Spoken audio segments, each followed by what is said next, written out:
The word, the word. Switch the bracelet on. The word, the word.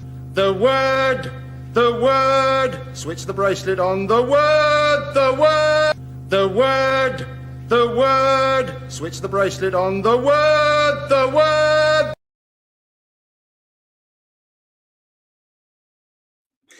Good evening. Welcome back to another episode of The Word on Blake 7, and we are into Series B.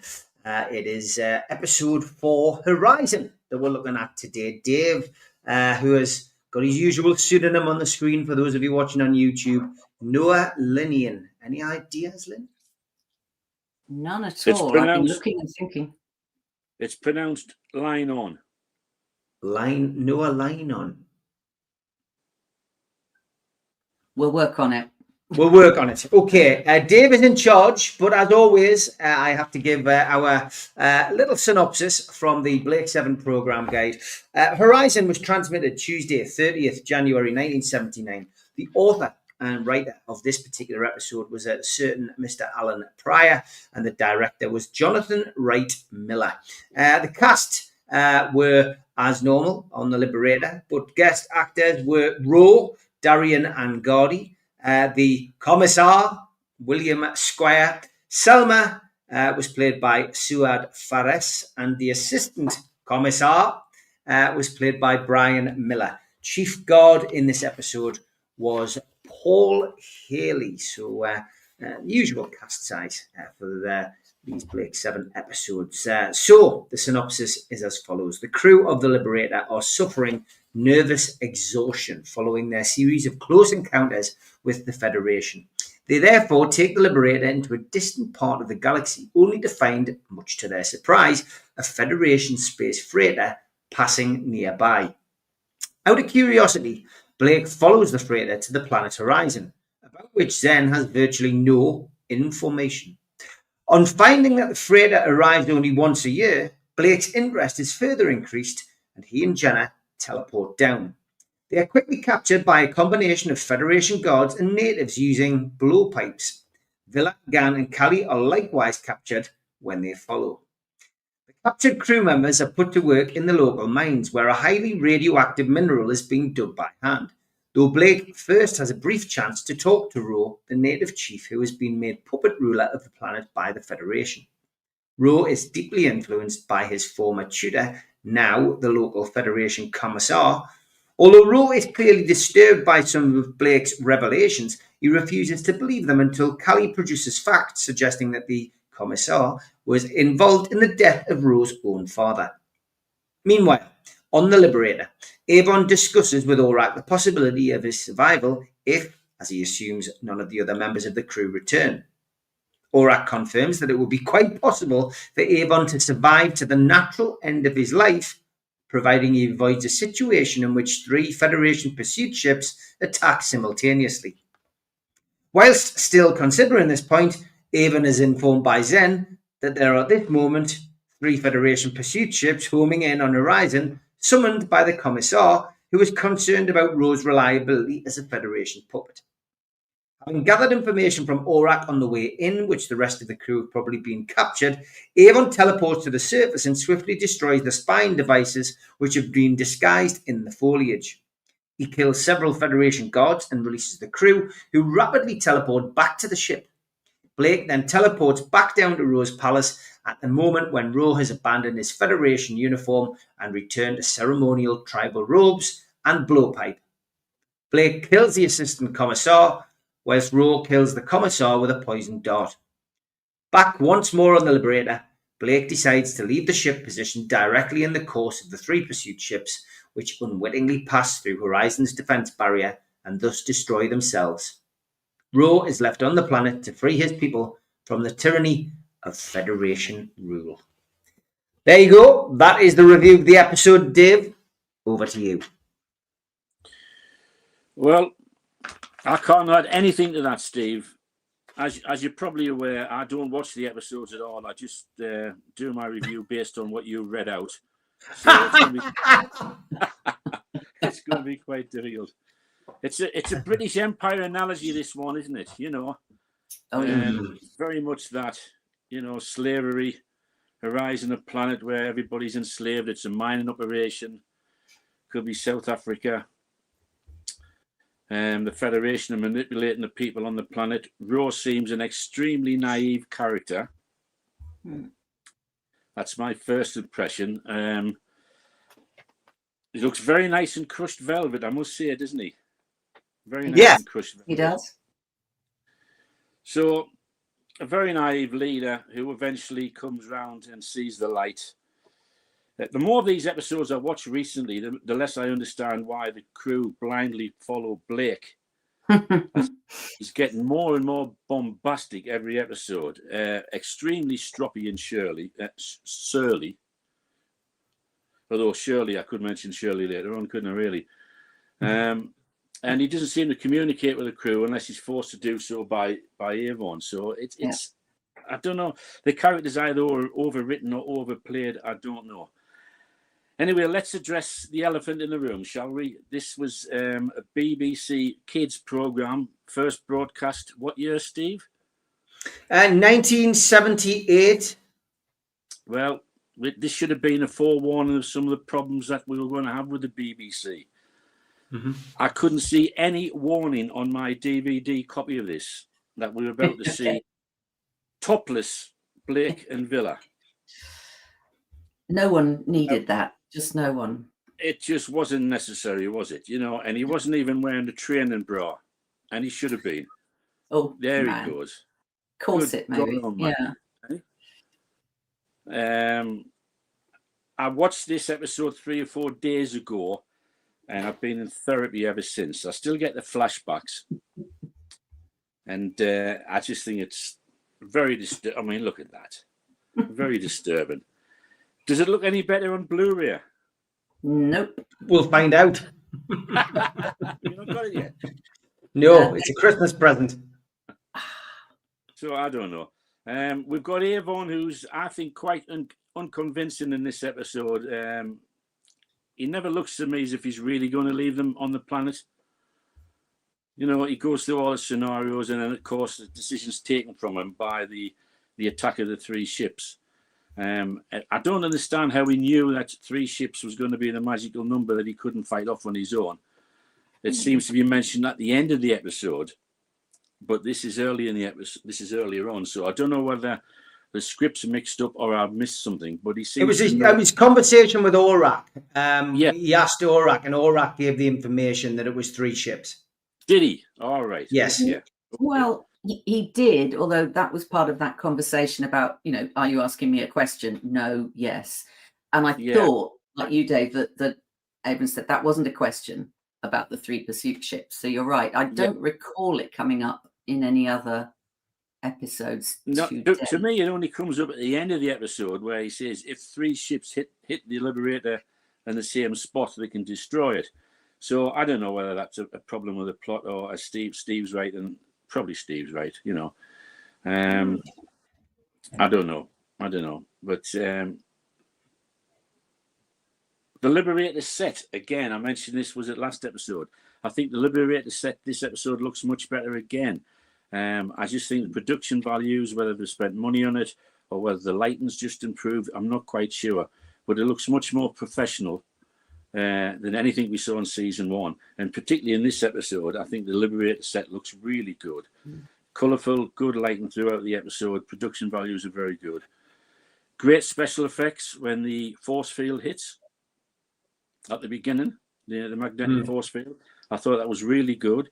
I think the last time I saw that was on an episode of Top of the Pops with Gary Glitter, but the least said about that, the better. Ooh. So the force field was very good. And I've got my normal gripes with the episode. You would have less so with costume, but Jenna, the way Jenna is dressed with that flowing trails, there they are. It's just not appropriate for a working pilot to be dressed like that. Flowing trails, and then she goes down on the planet like that as well. So that's a bit of a mistake, I think. A strong episode for Callie. She gets to do quite a bit. She's obviously become the ship's doctor, but she has a very strong scene later on in the episode where she tells about the death of the fella's father, you know. Movo. Mm-hmm. Yes, that's right.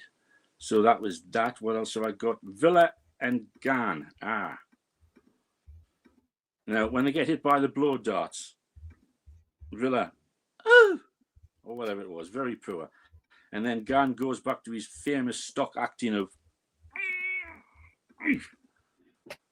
which is pretty bad. So I don't know how much longer Gan's going to be with us, but possibly too long. So that was pretty camp and typical overacting from Gan. The opening shots at the episode and the interactions where everybody was supposed to display the fact that they were under stress and they were tired. I didn't think they were very good neither, to be honest. I thought they were very unconvincing. And I don't know what Gan was learning from Orak. He was getting a lesson at the beginning of the episode. Clearly, it wasn't about his acting skills. Otherwise, it might have improved as the program went on. So I didn't understand what that was. That said, I thought this episode was, I nearly said very good. I thought it was really good. It was a well-written episode. And thankfully, it didn't have too much going on. Previous episode, we've had too many plot lines. We've had distractions with really bad acting in previous episodes, in my opinion. And we've had distractions with really frivolous and silly costumes. And I think, apart from Jenna's dress, I don't think we had any of those distractions in this episode. I thought it was well paced, and I thought we got a chance to follow a storyline from beginning to end, and to give people a chance to act a little better. The guest stars, I thought, were all really, really good. I mentioned the sets and costumes weren't a distraction. So I thought it was a good episode. I could imagine some people, and I haven't looked yet. I never look until after I've done my review, if you like. But I can imagine some people finding it a little bit dull in comparison to the episodes. But I thought it was a quite mature episode where you could follow a storyline. The acting was good. Production values are pretty good as well. The usual little issues that they have, which I've already mentioned.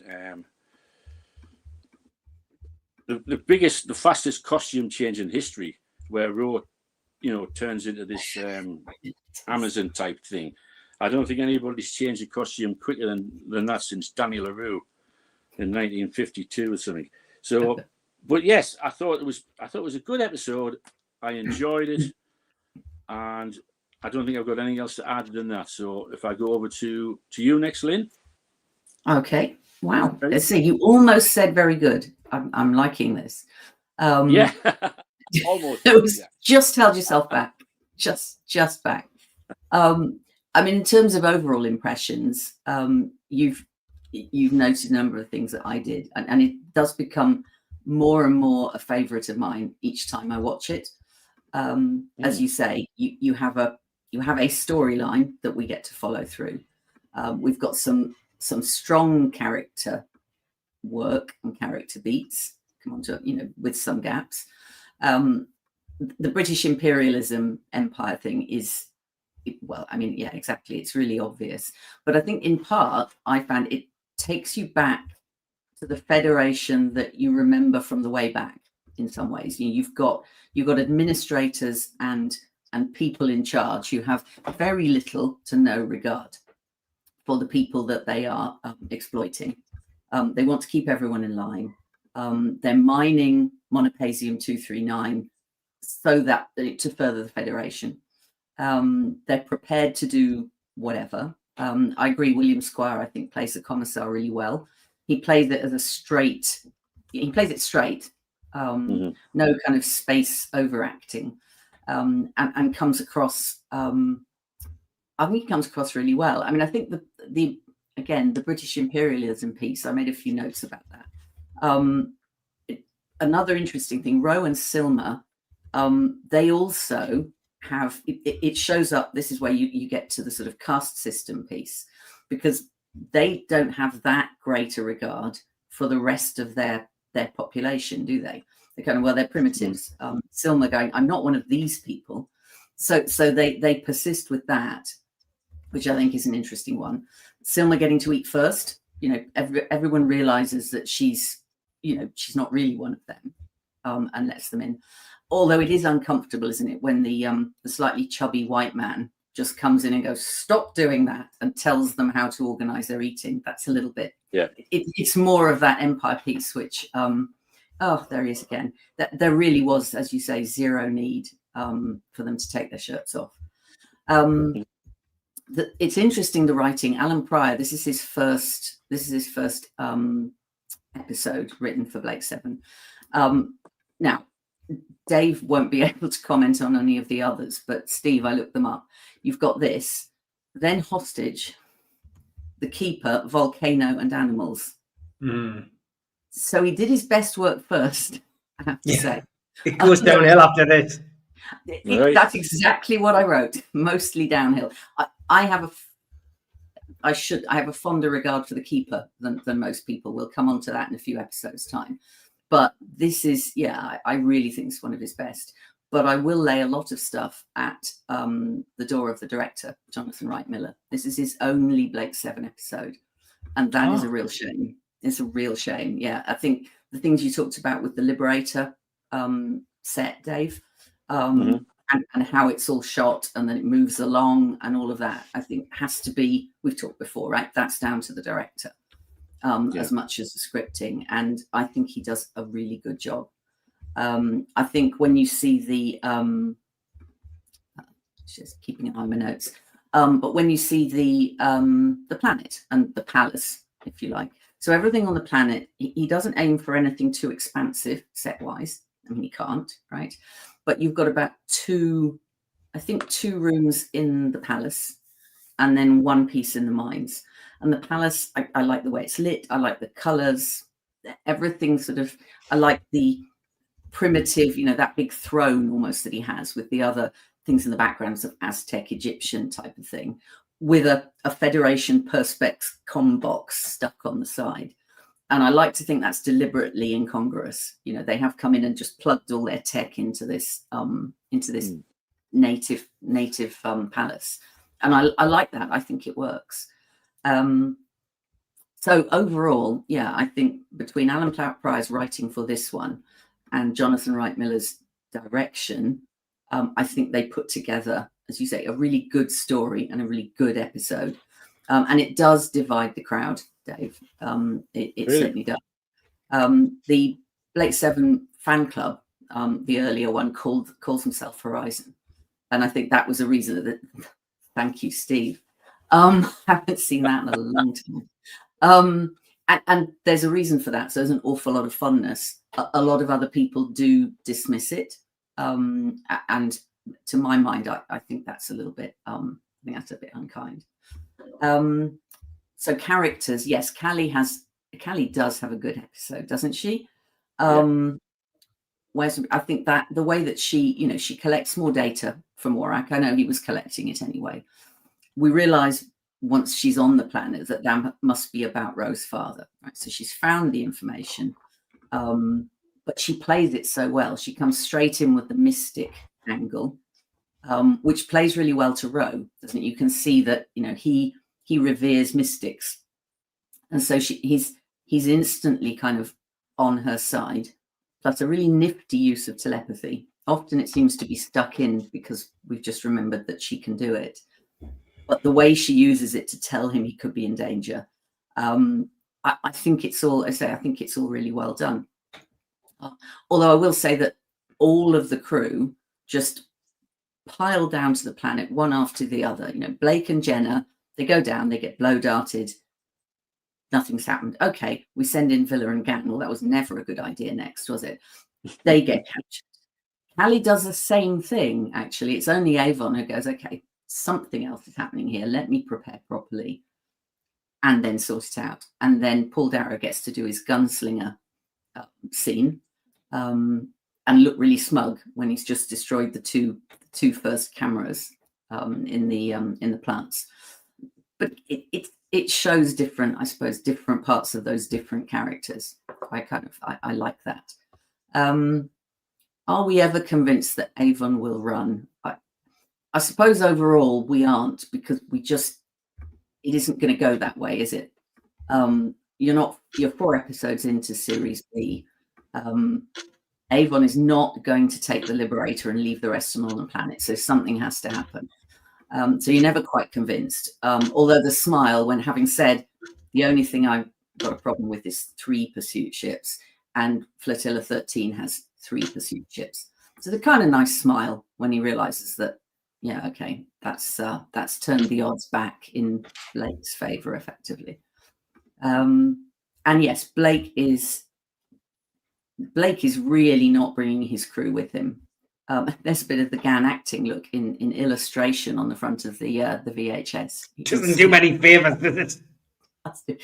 Although it's nice that anyway, I was thinking about the pressure point pairing. Next week or next episode, Dave, is quite a big one for Gan. But you'll get to see that soon. So yeah, Blake is just ordering them. He's not explaining, as you say, he's not explaining anything to them. Their space fatigue doesn't really seem to bother him. He's like, what's wrong with us? We'll just take more Soma. And yeah, I don't think he's very sympathetic at all. And you do feel that something has to give at some point. These episodes are all being written by different people now. And I know that Chris Boucher and has, I suppose, Maloney have an overall view and an overall obligation to tie it together. At the risk, it's only a slight spoiler, but you are quite right. Something is going to give with the way that he's been dealing with the crew. And it has been building up over the different episodes. So I'd like to credit, Maloney or Boucher for directing the writers, if I can call it that, to start doing that. I don't know. Maybe that's over-crediting them, but we'll see. And sorry, I'm hopping about all over the place, but you mentioned Jenna's costume. I listened to the commentary on the Blu-ray. There are a few episodes where they get people to do a commentary across the episode. And for Horizon, it's Brian Miller, who played the assistant commissar, and it's Sally Navette. And through that, she talks about the outfits, and that June Hudson had said, basically, I can dress you in anything. So it was lots of lycra, lots of floaty stuff. And Sally also said, she said, I was naive enough. She said, I didn't really think about how I was looking, therefore, on the as the episodes went out, and realized that I was, and I quote her, the dolly bird. And she didn't realize that was happening, which I think is kind of sweet. But that's how they do, and it continues. She's in floaty things, and she looks great, but not terribly practical, as you say, as a pilot. But that was June doing her thing. So, what else do I have? I'm amazed you didn't mention Blake's sleeves. Actually, I mean, that's a lot of fabric flapping about those arms. It is. He doesn't want to go near a fire, an open flame, does he? On those, that'll go like anything. He wants to go. If he's going near an open flame, he wants to be like this. No, stop already. I did notice at the end he was. Take it off. Take it off, Steve. What? Take it off. Okay, hold on. Not that. No, exactly. Yeah, just block the whole thing out.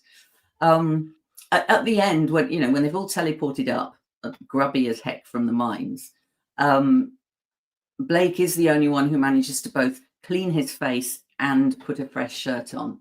Everyone else is either, I think, Jenna's managed to clean up, but has still got the grubby gear on. Villa has put a new shirt on and completely forgotten to wash his face. It's all really That's right. You can kind of see where someone's basically done this and sort of smeared the dirt around his face. It's like, I think he could have done better there.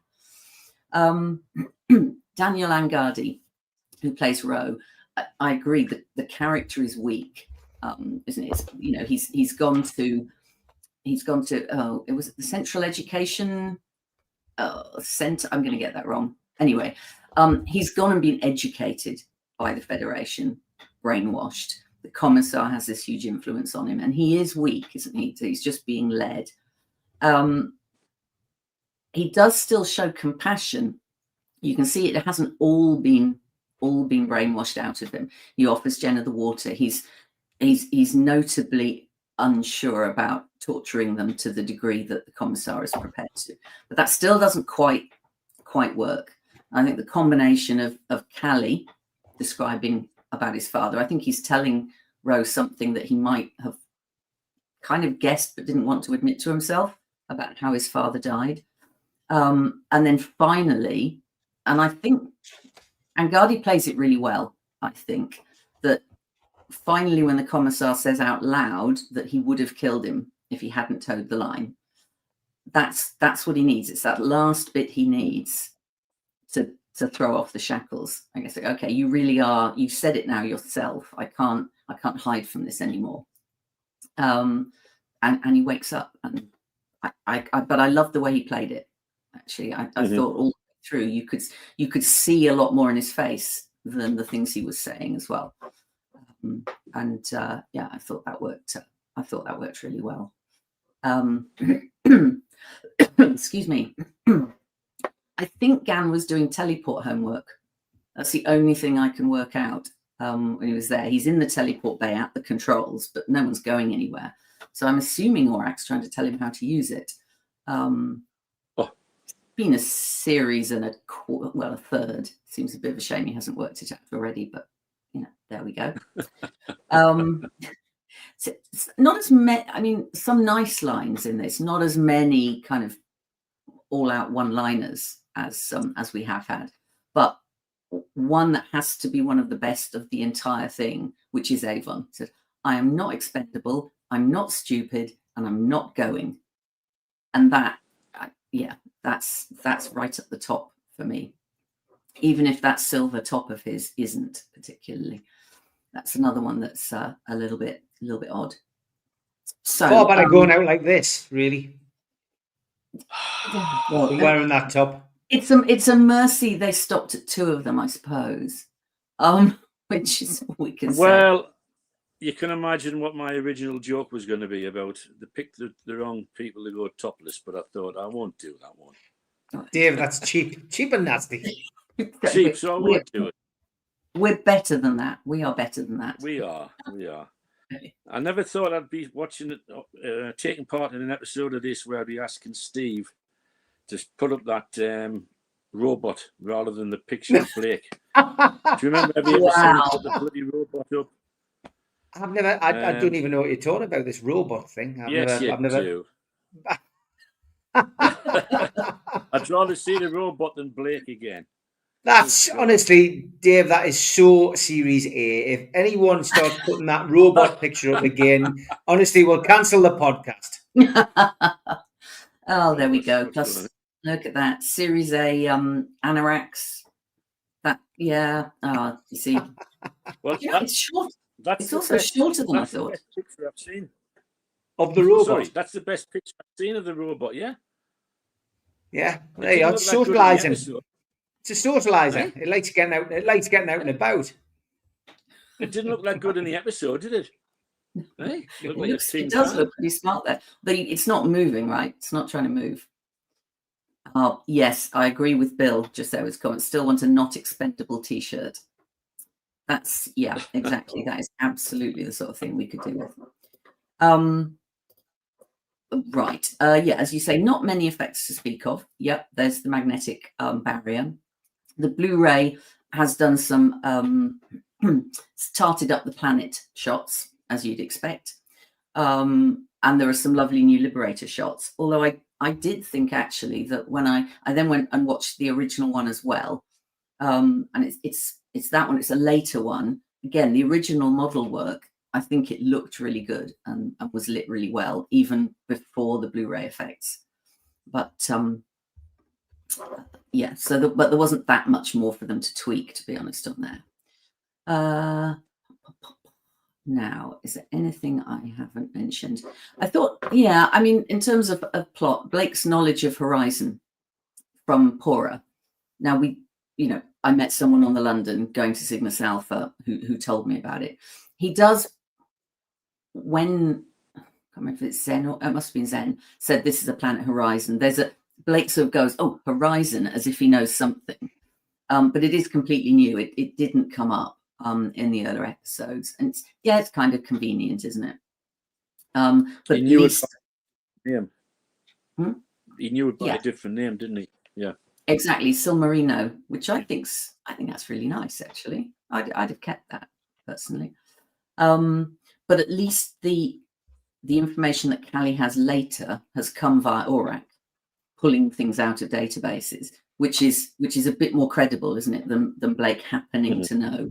And this is a little bit of a theme. You do get a few more of these. I go, oh, I worked with so and so, or I happen to be. It's a plot device, and I guess it helps things along. Yeah, so I'm not going to criticize it too much. I've already said that I thought that William Squire played the Commissar really well, and it is that throwback to the Federation. I said, the Federation approach. I like the fact we'd gone back to that, and of course no Servalan, no Travis this week, and because we have a good storyline. It works, we don't miss them. I'm looking forward to seeing them again, but you don't miss them in something like this.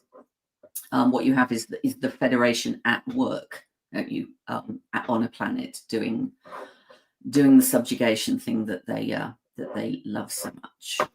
I think those are all my comments. I said more and more favorite. I would watch this happily again. It was I really like it.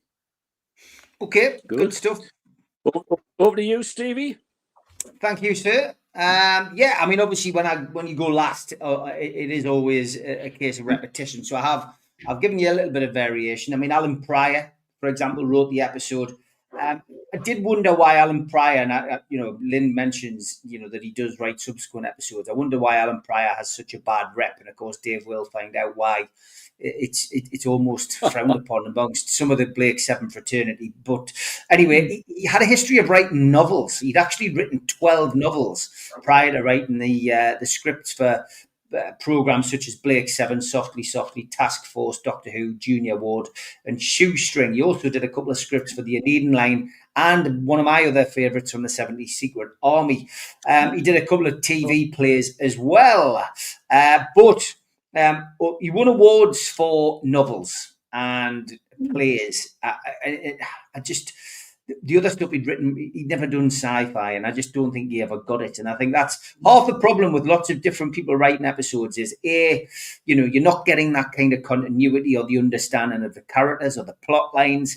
And I think you made the point, Lynn. I think that causes the issues in Blake Seven. And I think it also causes the issues not only for us as viewers sitting watching it at home. When we were kids, it was difficult to understand, but being adults, you think we'd be able to understand a little bit more of it, but we can't. But it did cause problems for the cast as well. And you've mentioned how, Sally was almost oblivious to the fact that she was being dressed as a dolly bird. She was like the dolly bird in the scene, but she was very clear, that the writing wasn't adequate for her. And I'll give you a quote from Sally Navette in Cult Edge's Series B guide. And it's very simple. She says, I became very annoyed that the writers were not writing for our characters.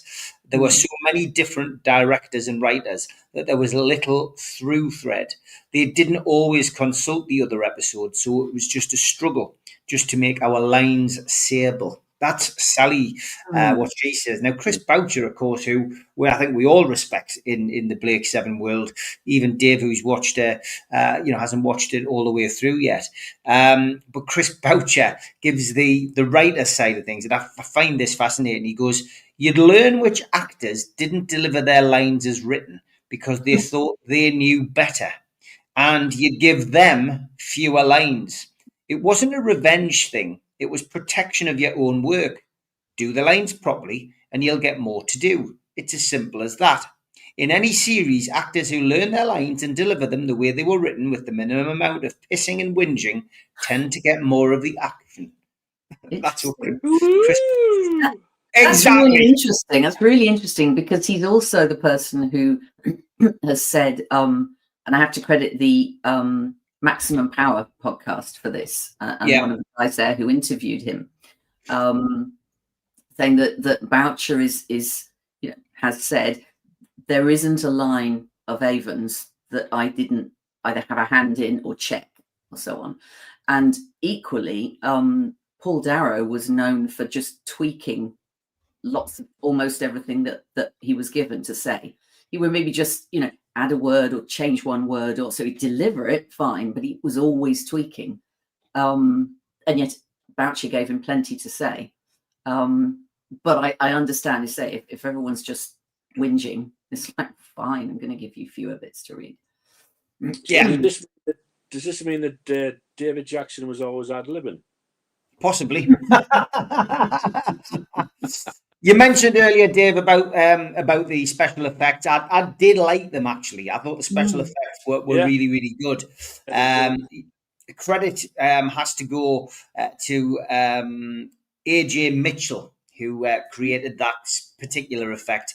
And it was live in the studio using a key generator to produce that kind of reaction. He also provided a variety of electronic effects for the scene where Blake and Jenna are tortured in the interrogation room. The script specified that the interrogator should be wearing dark glasses, but the detail was omitted at the last part of the planning of the episode. A little bit about the actors. Of course, the Commissar, played by William Esquire. He was best known for his portrayal of Hunter in the spy series Callan, Dave, which I think you might have watched back in the day. Yeah. Callan, yes. And he also took the role of Gandalf in the animated version of Lord of the Rings in 1976. Excellent. There you go. You probably recognise that. For those of you, for Whovians out there, of course, you will all know that he was Shadow in the upcoming Doctor Who serial at the time, The Armageddon Factor. So the crossover between Blake Seven and Doctor Who is quite common.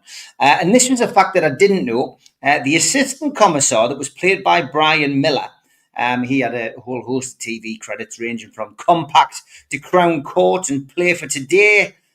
He was married to Elizabeth Sladen, of course, who played Sarah Jane in Doctor Who. Yes. Excellent. That's a great bit of fandom stuff, that, like. So, yeah. And my view of the episode. Now, again, and I seem to have done this quite a bit so far, and we're only 4 episodes in. This is unbelievably some people's favourite Blake Seven episode, and I just don't see it.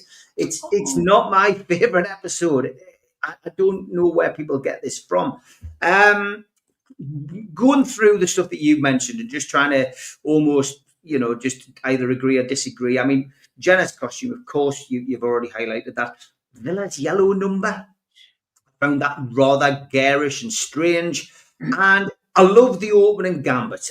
Again, we're starting to see that kind of character development between Avon and Villa. And I think Paul Darrow and Michael Keaton, they've got such a great relationship. You can see that the writers are writing for them, and those little exchanges about being expendable, etc. I mean, it's superb. It really is. And as somebody who's watched the series countless times, you know what's coming, and you can see the character development, and you appreciate it more as you get older.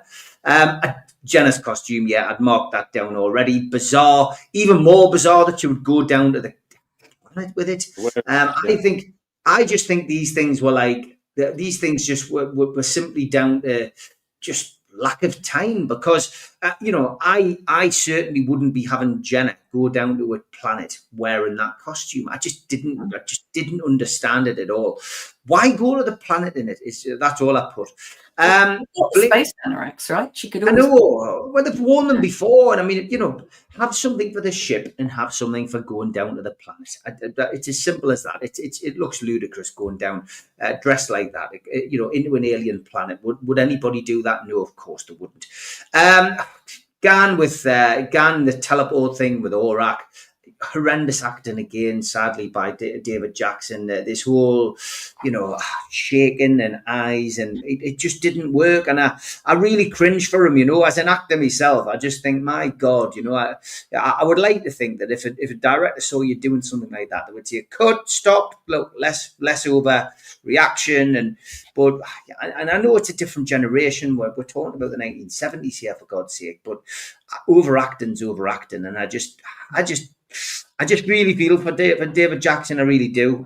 His character has almost become farcical and comical at times, and I sadly put it down to his acting or lack of direction, or both. I really don't know. I do like the actor who plays Ro. I think you've already made those kind of comments. I thought the supporting artists and actors were great in this today. I think they really helped enhance the episode.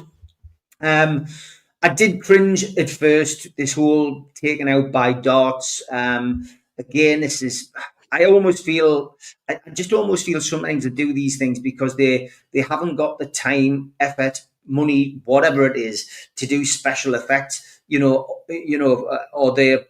I just don't know what it is. So I know, let's use a blow dart, which, this isn't the first time in Series B that we've seen people dressed in medieval costumes. Does everybody on a planet wear medieval costumes? We had the guys walking around in this nuclear in the nuclear power station wearing loins, and I just thought in this episode, again, we're going down that kind of same direction with people being treated like that. It's. What I want to see really is people like in modern day alien type of costumes, that we see probably later on in Series C and Series D, just something more modern, something more alien like. But I don't know. Certainly not Decimers, but certainly not people running around looking like Neanderthal man. I just don't like it, and I think it's daft. As long as it's topless, Steve. No, exactly. You flip it on its head, though. Bizarrely, I actually quite like the mining idea. I like the fact that they've been caught, put into this kind of torture chamber, and then put to work, as they keep explaining. But I quite like that. I thought that was bizarrely. I thought, well, if we're going to go down this route, I actually like the fact that they're actually all right. We're not going to nick your ship. We're going to make you work for us, and work for the cause. Obviously, the Commissar and Ro, etc. I've already said they're good characters. The fact that Blake, he didn't really believe Blake's stories, and it took Callie to come down and explain. I thought that was a good way of manoeuvring your way through the storyline. The thread of the story was quite good. I'll focus on Avon on the Liberator. I thought that, here we are now. We know that Blake and Avon clash. We know that there's been this agreement that he can do what he can play what he wants to play out to the end, and Avon really just wants to be his own man and take the ship and go. That's what he wants to do. So the fact that he got the opportunity in this episode to actually do what he wants to do. He could have left. He could have just gone. He's got no emotional attachment to these people. He's got no emotions at all. The fact that he contemplated it and didn't do it, I don't know. I would just say it showed a flaw in his character and weak. And I've made the note here that the acting from Paul Darrow here, that his interpretation of Avon, is the first time that we see that psychopathic side of Avon's character. We see that, and if you watch it back, Lynn, you'll see what I mean. Maybe you've picked up on it yourself, but you didn't mention it in your notes. And I've put Rumours of Death and Blake as two other episodes that reminded me of this characterizing of Avon. And I'm now, and probably Orbit as well, which of course is my favorite episode. But those other three episodes, this is the same Avon that we see in those three episodes. There's that little. That psychopathic glance into what he's really like, that undercurrent of a character. And I thought I think that's the first time we've seen that. And I just thought I liked that. That got a point for me in this episode. And I thought, knowing what's to come with Avon's character, I thought that was really good. I was surprised he went down. I was surprised. First time. Yeah, I think it is the first time we've seen it. Truly. Yeah. Okay. I was surprised. I mean, you know, I was surprised anyway that the ultimate scenario was that, you know, he then laughs because the 3 ships are there after the prediction by Aurak that it's going to take 3. You know, you can't survive unless there's 3. You know, three ships come, etc. And I just thought, right, okay, so that's they've put that in as the reasoning behind why he doesn't leave. He doesn't take off with the Liberator and leave them all stranded. They had to get out close, so that's why they've done that. And so he then goes down to the planet. He learns how they've been captured and decides to go down. I mean, it's a risk factor because obviously, you know, Aurak can use the teleport, but you know, he doesn't really know how they were caught. So I mean, he could have been killed and then you know got captured, and everyone's lost the ship. But anyway, he does it. He's seen as the hero for doing it.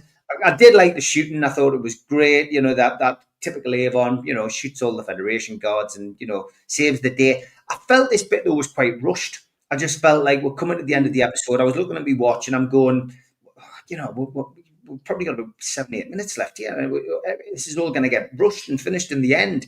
And it was just bizarre that whole Avon's there. Here he is. He's come to save the day. You know, now Rogue believes what Callie's saying. And next thing you know, they're all back in the teleport in various states of undress. And suddenly Blake's away back down, you know, wearing a different costume. He goes and sorts it all out, and then he comes back to the ship. And my next note was exactly that hold on a minute, why is everyone else washed? Everyone's changed, including Villa, but he's still got muck all over his face. It just didn't make sense. And just rewinding back to the start, they're all ill. Well, look, that wasn't the greatest interpretation of being ill, really. I just thought, you know, I didn't even think they had a head cold the way that they were going on. And is this the first reference to Soma? I'm going to have to check because... I think it is. I made that note as well. Certainly Adrenaline and Soma. I think it's the first one. You don't remember that before, Dave? No, I don't. Okay, it will recur because now Villa's found his tipple of choice. Basically. Yeah, but I found it rather bizarre that they just decided to just, you know, Callie decides to just go and give him an injection and I'd be out for half an hour. Keeps him quiet. You know, just leave him on the grid, just leave him there, you know. I mean, would you not take him to a medical room or something? You wouldn't just stick it into his arm and let him collapse on the sofa. But anyway, this is Blake 7. They do what they want. Where do I go after that? I just made notes about this being one of the most popular episodes in Blake 7 fandom, but it's not my favourite episode. And that all the, you know, I think it was the guest actors really who saved the episode. Technically, you know, the special effects in that I thought they were good. 10 out of 10 for that. No fighting scenes, always a bonus. And you know, the shots of that. Bearing in mind that I'm not watching Series B as I had with Series A this time round in Blu-ray. I'm watching the old DVD version. I thought the shots of the Liberator were really good and the planets, and I don't have any criticisms of that. I thought they were really good, and I'm pretty sure that the enhanced versions with the Blu-ray will be better. So that's my review, Lynn. Can I? Thank you, Dave. That just reminded me of the one other what I call significant change, if you like, noticeable one with the Blu-ray, because I watched the Blu-ray and then the original. When the pursuit ships run into the magnetic barrier. So on the original, what you see them on the Liberator view screen, and all 3 of them coming towards the Liberator and exploding. On the Blu-ray, you see them from the back. So they've completely reshot it. You've got the planet in the background, and then you've got the 3 of them, and you're seeing it from behind the third one, and they run into the barrier and each explode. And I thought it was an improvement. I did actually think it was an improvement because you see it from the ship's point of view rather than from the pursuit ship's point of view rather than the Liberator's one. And it was quite a change to make. They just flipped the whole thing around, and I think it works. But interesting to see what you think when you watch it. Dave, I have had a message from one of our fans sitting at home, and it's from Kev Drew, who says Dave Beanie is the modern day Danny LaRue. Whoa. I would like to He's say I've heard speechless. worse, but I don't think I've heard worse. Tell them I'll send the boys round later. And I know what they'll be dressed. I know what they'll be dressed like, Dave. They'll be dressed like this. It is definitely worse than the robot shots. We still need to come back to It Dave's, is worse than the robot shot. Dave's name. Yeah. Good stuff. Well, we do have something to Yes. show everyone at home, and that is, as he couldn't be with us today, Neil and Nick couldn't be with us both. One's travelling, one is unavailable due to work commitments. But thank you to Neil for subjecting us to his video. Down and safe. I'm sorry I can't join you this evening. So Horizon, the first of Alan Pryor's 5 scripts, making him the most prolific writer for the show after Terry Nation and Chris Boucher. The episode was originally intended to come later in the season after Pressure Point. As a result of the change, Gan had to be added into the script, resulting in him spending a large part of the episode unconscious, is one way of putting it. Blake's original line upon being rescued by Avon was, "Can't you tell your friends from your enemies anymore?" Apparently, Gareth Thomas himself changed it to Mist. Of course, the official fan club of Blake 7 took the name of this episode, and I can remember waiting for the fantastic old Horizon magazines to drop through my letterbox when I was younger, back in the day. Anyway, the story. Horizon is a layered episode that combines suspense, character conflict, and social critique together. I've noted some key elements. Firstly, Blake and Avon's relationship is deepening. Blake openly doubts Avon's loyalty, fearing he might abandon the crew at any point. Avon overhears this, of course, which adds tension. He considers leaving, but ultimately rescues them in the end. The dynamic shows that Avon is pragmatic and self-serving, but not entirely without loyalty. Blake's criticism of Avon's last-minute heroics actually feels quite ungrateful, reinforcing that uneasy partnership I think that they have. Does Blake really need to always be the one with the answers? He got them into the mess in the beginning, and Avon saves them. That's the bottom line of what happens. There's of course Avon character development as well within the episode. His line, "I'm not expendable, I'm not stupid, and I'm not going," is of course noted in the show's lore, and becomes something of a motto for him, if you like. Avon's debates with Aurak when he's sussing out if he could survive on his own on board the Liberator are excellent. Would Avon have gone? The Federation pursuit ships force him to act differently, and in the way that he does. A bit of a convenient plot line, in my opinion, there. His rescue of Blake and the other positions him as a reluctant hero during the episode, but what are his motives? They're still not clear. He would like them to be deemed to be pure reason rather than sentiment or loyalty or friendship, but I'm not too sure, to be honest. It also shows some vulnerability within the crew as well. The mission unfolds rather like a bit of a slow disaster, to be honest, with the crew members all being captured one by one. Callie's decision to go alone is portrayed as reckless, breaking the usual rule of avoiding solo missions, I think. And the actions taken by a number of the crew seem to be nonsensical, to say the least. This leads me to look at the plausibility of the whole story. Unfortunately, it just the way my brain works, I think. Villa's role, Villa's cowardice, self-preservation is displaying itself in a different way, but it's not dissimilar to Avon's characteristics, which may be why they build up such a close relationship over the course of the series itself. He quickly confesses under interrogation, and we are told he reveals details about the Liberator. Despite this, his vulnerability makes him feel human. And Villa is back on the Soma again. Pain relief and escapism, probably.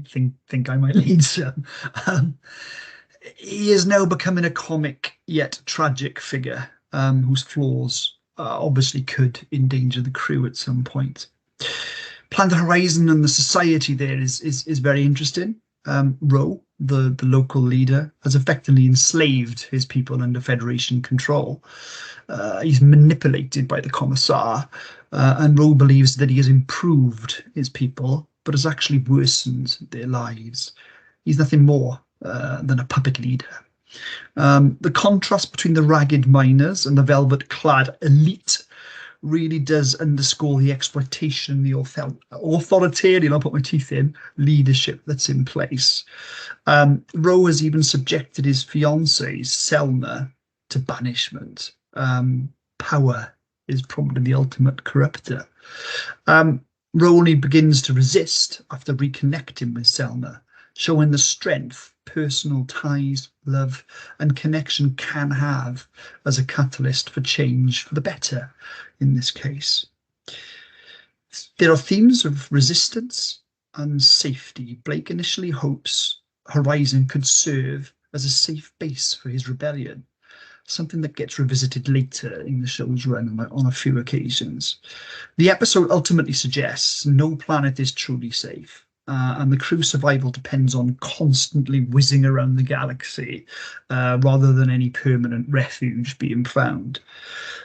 Just a few little production-y type notes. I think this is the first time, and maybe the last time, we see the crew in bare arms and shirtless attire, if that's the right word. I might be wrong there. I think the guest actors, especially William Squire as the Commissar, add authority and depth. I did like getting to see some Federation bureaucrats at work, so to speak, out in the field. Though I do find Ro rather unconvincing, if I'm being honest, particularly when he dons his cultural attire to appear threatening. He doesn't. He's unable to achieve that, in my opinion. Overall, the episode balances plot, action, character exploration, and humour effectively. But in my view, it's a bit ploddy at times. It has the weakness, as is usual, of not being able to involve all of the crew. Gan, for reasons I have mentioned already, does nothing. And Callie and Jenna, in the main, are again overlooked. So, a rating. For me, despite some really good points, it's a solid 6, which may be a bit harsh. Okay, thanks everyone. Bring me up.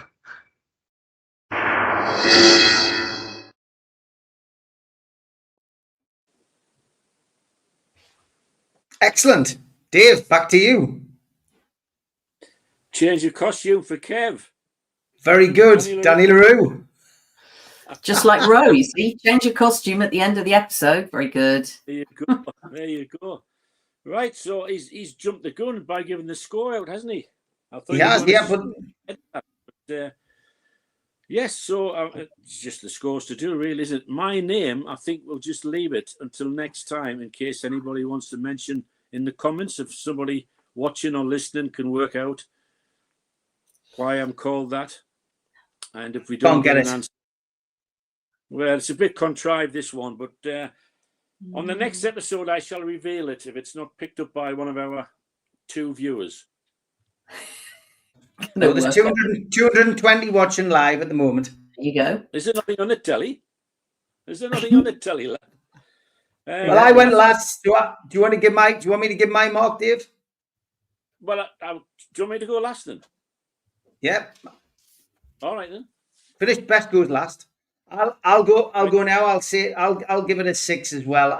It's not my favourite episode, so I am going to give it a 6. And I genuinely had given that mark before I'd listened to Neil's video, but I don't think it's one of the strongest episodes, and I just think for the various reasons that I've mentioned, I'm not going to give it a high mark, but I'm going to give this one a 6. So is that a 6, Steve? It's a 6. Yeah. Over to you, Lynn. I'm going to up the average a bit, I think. As I said, it's a more and more a favourite. I'm giving it a 9, actually.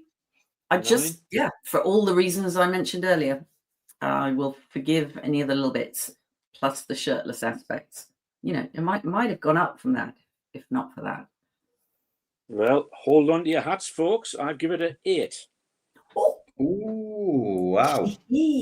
Because I think, as we've all sort of agreed, really, I think it has the same problems that most episodes have, you know, but less so in this. And I think the story, the pacing of the story and the acting makes up, and, you know, I even forgive the shirtless stuff. So I've given it an 8, which is a high score from me. So there you go.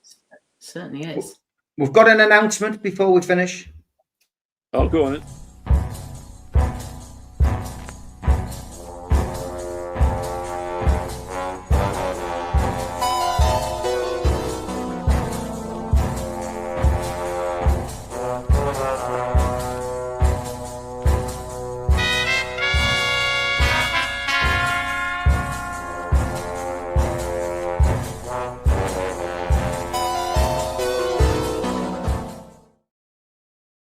Yay. And here we are, Saturday, Yay. the 2nd of August, 10 till 4 at the Copthorne Hotel in Newcastle. The poster needs to be altered, but this is really just to announce that Jan Chappell, Sally Nivette, Brian Croucher will all be rejoining us, as will Sasha Mitchell, Matt Irvin, and we've also got Chris Thompson, John Ainsworth, and a new face, Carl Howman, joining us. And the early bird tickets are on sale now, and you will find them at our website, nufcmatters.co.uk, for £20 and £75 for the VIP. And those ticket prices will go up on Christmas Eve, so get your tickets now. I think I'm washing my hair that day, Steve. I think we've agreed we're going to have a sabbatical for Christmas, but we are going to be back fighting fit in January, and hopefully Neil and Nick will be with us as well. But have a good Christmas. Yes, have a good Christmas, everybody. All the best. Peace and love. Absolutely. Happy Christmas. See you soon.